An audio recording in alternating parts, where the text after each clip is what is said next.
L'obiettivo è di far tornare la Sardegna in zona gialla già dal fine settimana, ma le speranze sono poche.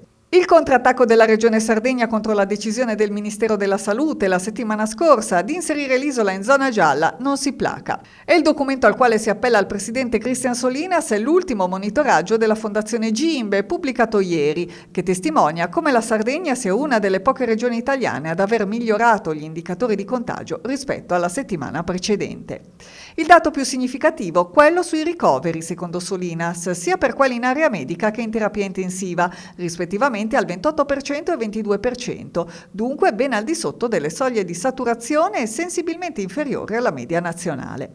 Bene anche i casi testati ogni 100.000 abitanti e l'incremento dei casi che è in lieve rallentamento, mentre per il rapporto tra positivi e casi testati, nell'isola al 7,2%, è circa la metà di quello medio nazionale e superiore in tutta Italia solo all'Abruzzo, che è al 4%.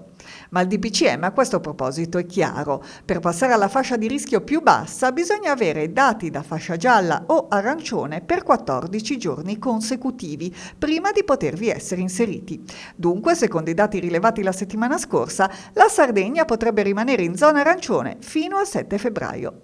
Intanto, nelle prossime ore, dopo il monitoraggio dell'Istituto Superiore di Sanità, si deciderà per tutta Italia la nuova mappa delle zone per rischio contagio, ma non dovrebbero esserci grandi cambiamenti rispetto ad ora.